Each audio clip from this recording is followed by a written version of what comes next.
Good morning. Today we're talking about the history and introduction to Texas RE, or Texas Reliability Entity. My name is Paul Curtis and I'm Deputy General Counsel for Texas RE. Here's the antitrust admonition. Please read this. If you have any questions about antitrust, or if you think our antitrust guidelines have been violated, please contact the Texas RE General Counsel. Now on with the show to talk about the history of reliability issues.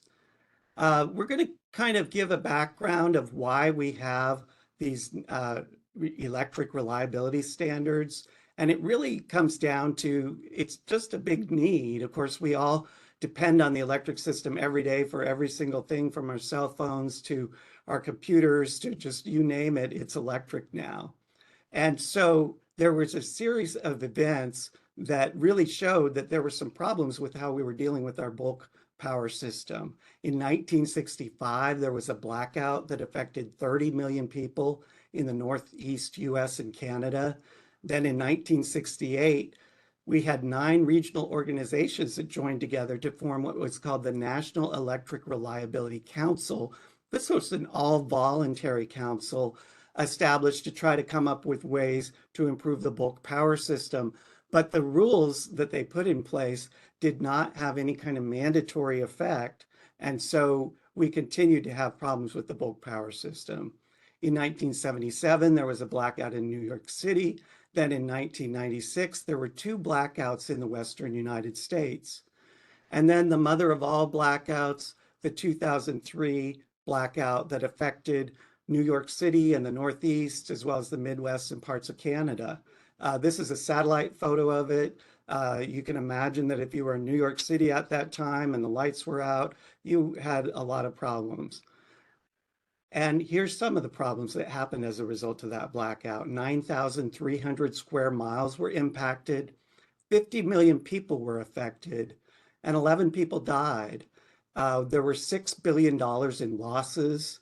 And when people looked into studying what caused this whole blackout, they learned that it was due to some vegetation overgrowth that hadn't been properly taken care of by a utility.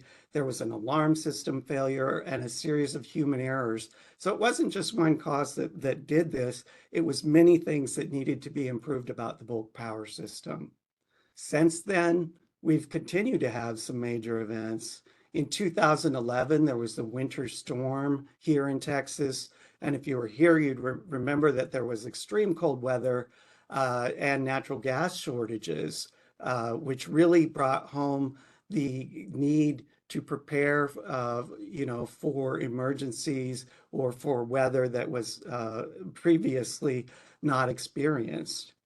Then we had the San Diego blackout in 2011, which led to an ERO-wide review of operational practices.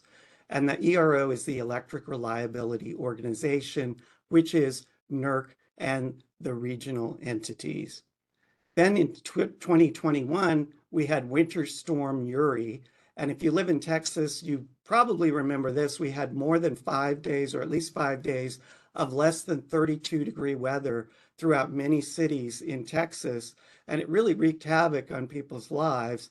Many people were cut off from power during that period. At least 20 people died, and later on there were estimates that said that it was many more than that. And here in Austin, it even caused our water system to go down in some parts of town for a couple of days as a result of this all happening. So what we've learned is, over time, that the bulk power system is essential to the way we live our lives, and we have to keep it reliable. But that means that we're going to have to keep working at it. So in 2005, the Congress passed the Energy Policy Act of 2005, which included the Federal Power Act Section 215. And that put FERC, or the Federal Energy Regulatory Commission, in charge of hiring what was going to be called an ERO, an Electric Reliability Organization, to oversee some regions that would have auditors to go out and check and make sure that the utilities were complying with new regional reliability standards that would be established. And so now we have 6 regional entities that do this for NERC, and we'll talk about that in a moment. But other things to note about the Electric Policy Act of 2005, it required that the people who audited electric utilities would be users, owners, and operators of the bulk power system. Excuse me, they would be independent of all users, owners, and operators of the bulk power system. In other words, they could not work for a registered entity that they were going to audit, or that they could not work for a competitor of a registered entity that they were to audit. They needed to be independent.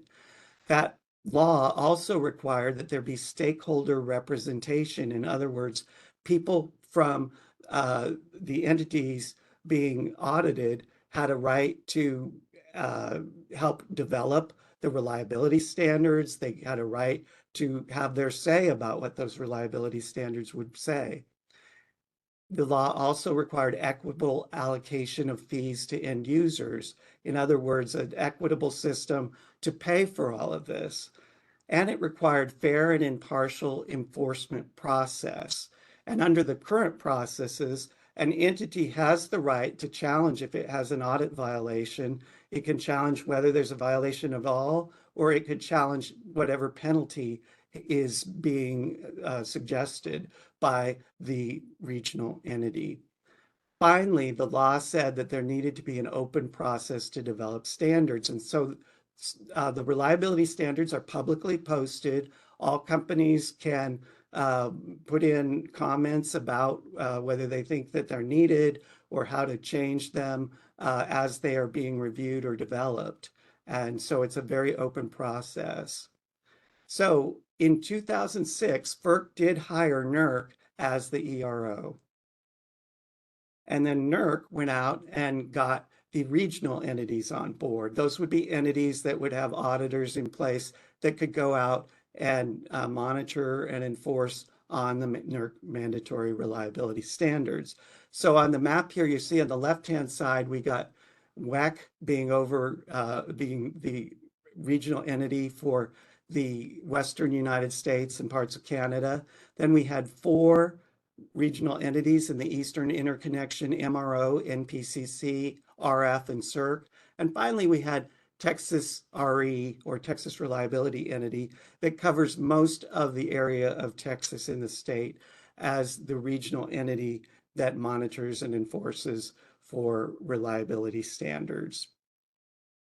So what do we do here at Texas RE? Develop, monitor, assess, and enforce compliance with NERC reliability standards. And we also assess and report on the reliability and adequacy of the bulk power system. So here's a list of several of our departments, and we'll talk about those briefly on the upcoming slides. It includes registration, certification, standards, risk assessment, compliance assessments, enforcement, our reliability services group that does our RAPA work, and enterprise risk management and internal oversight, and finally, communications and training.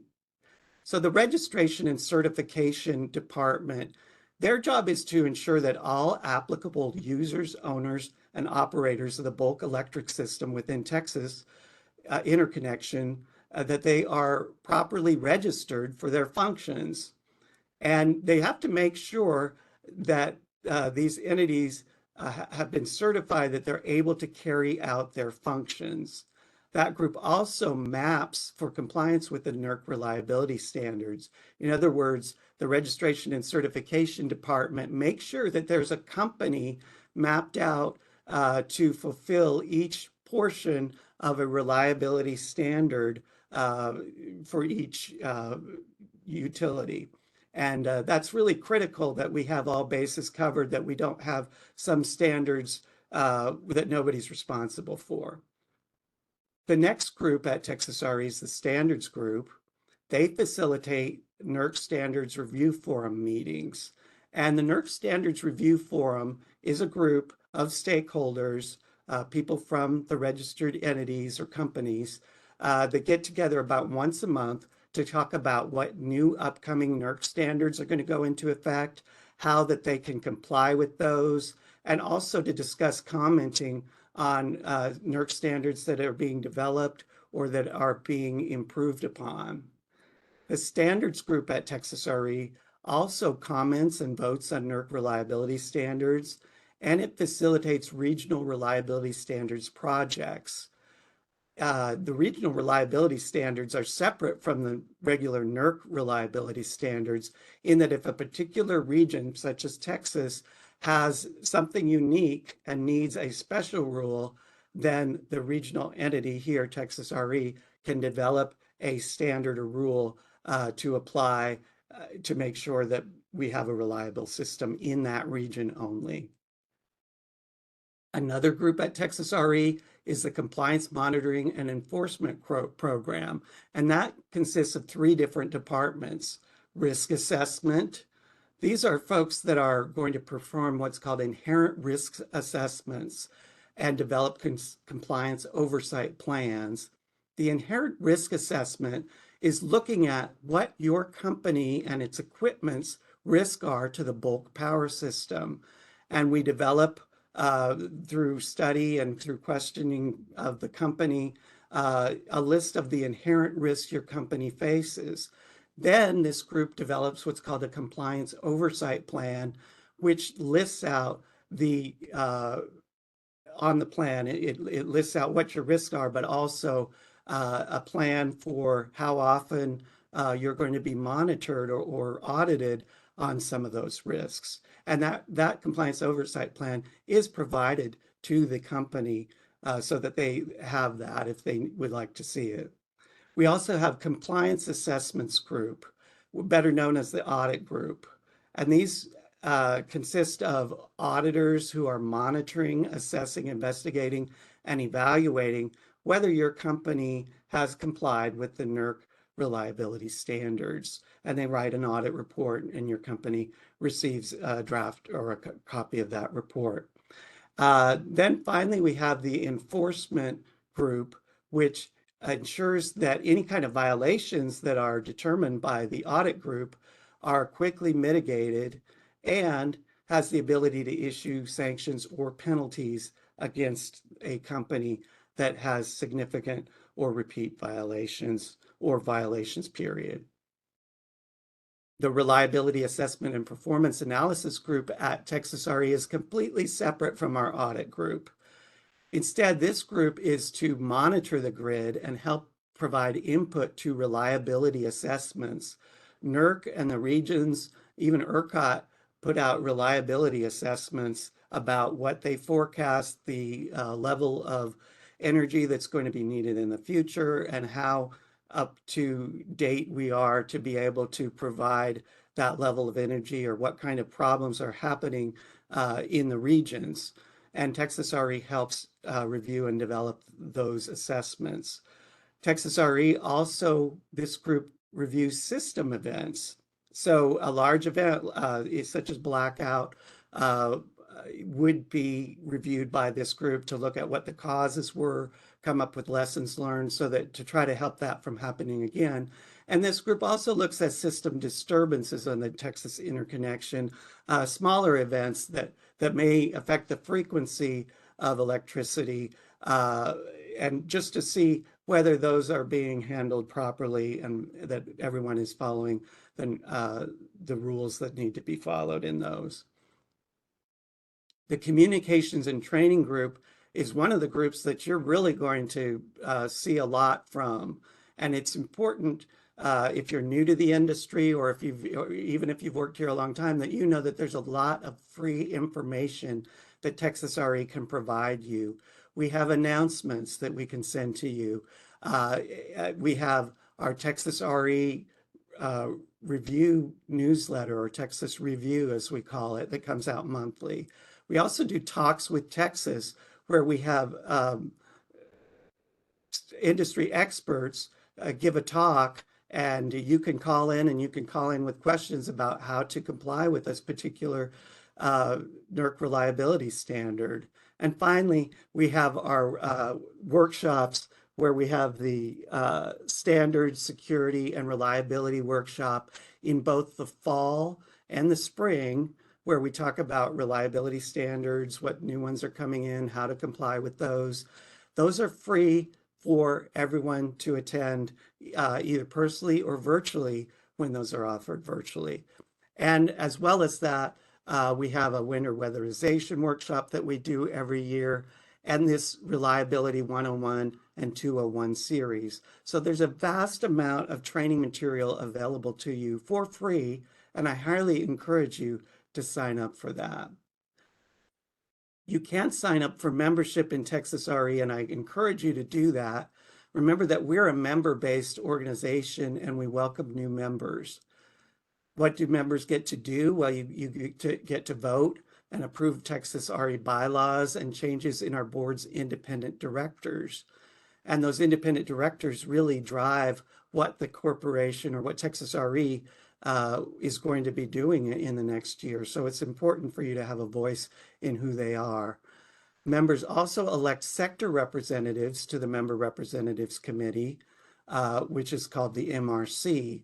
And this Member Representatives Committee, we'll talk about it more in a moment, but sector representatives are from the registered entities or utility companies. They're people that are working for the companies, that are on the front lines and know what the issues are with reliability. And that Member Representatives Committee also advises the Texas RE board on what it thinks should be happening to improve reliability in Texas. Remember, there's no charge for membership, so if your company is not already a member, please sign up. Now, here's more on what the Member Representatives Committee does. This committee, again, it's made up of members from the utility companies, or it provides advice to the board or our board of directors regarding our annual budget, business plans, and funding mechanisms of Texas RE. The MRC also comments on the development of regional reliability standards and regional variances, and they actually get to vote on those. The MRC also has presentations and deals with matters relevant to the reliability of the bulk power system and other matters pertinent to the operations of Texas RE. So again, having a member from your company as a sector representative is a great way to get the ear of our board of directors and have an influence on how the compliance is occurring and what the reliability rules are for Texas. Also, the MRC oversees the NERC Standards Review Forum, which we just talked about, that group of industry experts that is meeting to talk about how to comply with future standards. Our board of directors has a CEO, and the board selects that CEO and sets the overall goals and policy direction for Texas RE and approves our budget and operations. And our board of directors is made up of 4 independent directors, 2 affiliated directors who are the MRC chair and vice chair, and a public utility chairman or the OPUC public counsel. Those last 2 are non-voting ex officio members of our board of directors. But the important thing about the board of directors are they're going to determine the direction of Texas RE, and it's great to have your input on who those people are going to be. So do become a member so that your company can vote on who the independent directors are.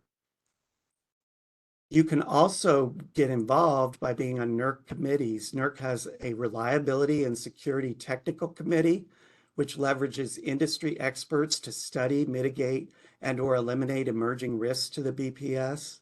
And it has a compliance and certification committee that monitors NERC's compliance with the rules of procedure. Again, the registered entities can have their people run for seats on both of those committees, and it's critical to improving the reliability of the bulk power system. So do please get your company involved. Some other information for you to know about Texas RE, now that you kind of know what we do and what our structure is many of the items that are available to help you better understand the bulk power system and comply with these NERC reliability standards. So if you go to our webpage on the training page and you click at the bottom under archived presentations, you'll get a list of past presentations that we have taped, as well as our whole 101 and 102 series, so that you can watch that at your leisure on your schedule. And they're very helpful for learning how to comply with different NERC reliability standards. Additional outreach that Texas RE does, we've mentioned the newsletter announcements. We have an annual report that explains our successes from the past year.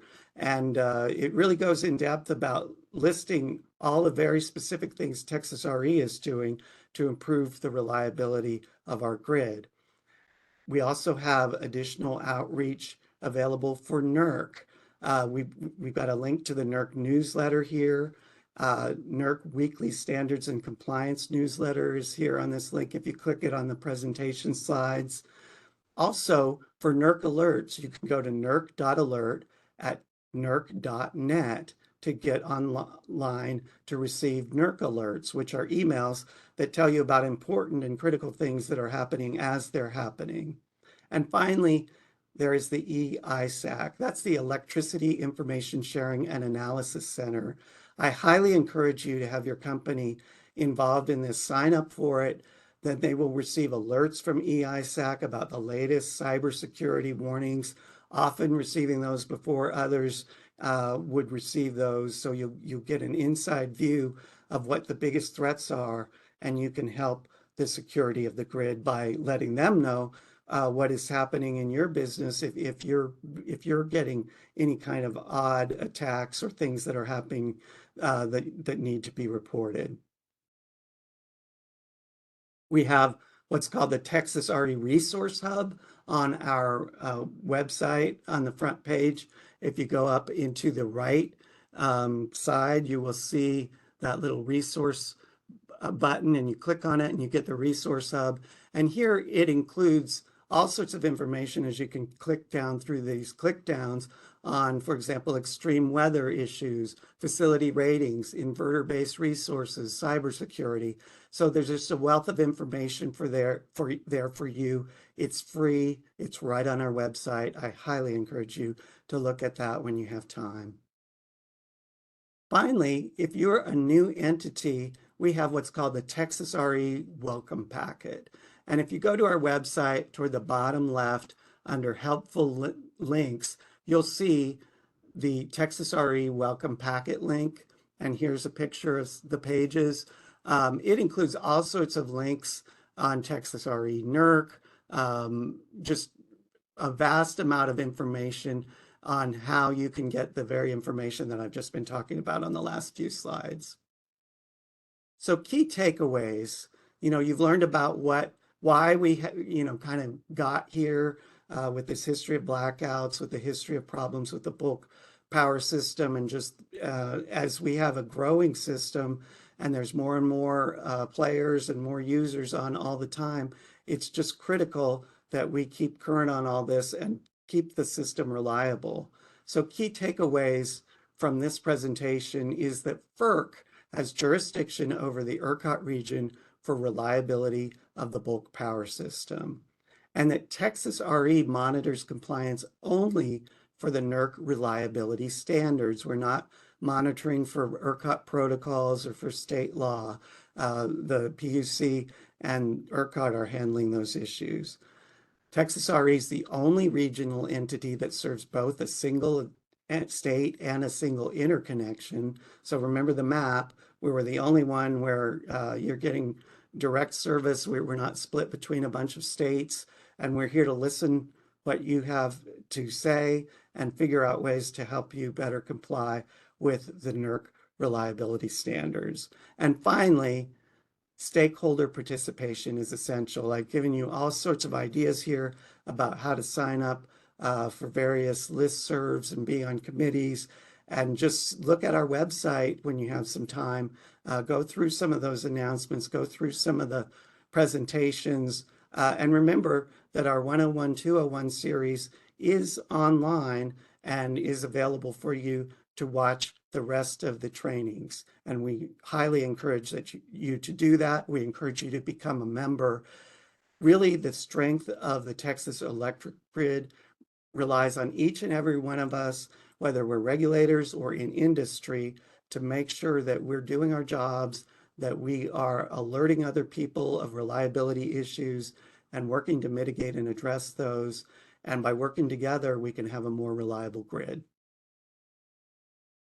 Please contact us if you have any questions about Texas Reliability Entity, the NERC standards, or anything else that we've covered during this presentation. Our email is at information@texasre.org, and you can call us at 512-583-4900. Thank you for attending today's presentation.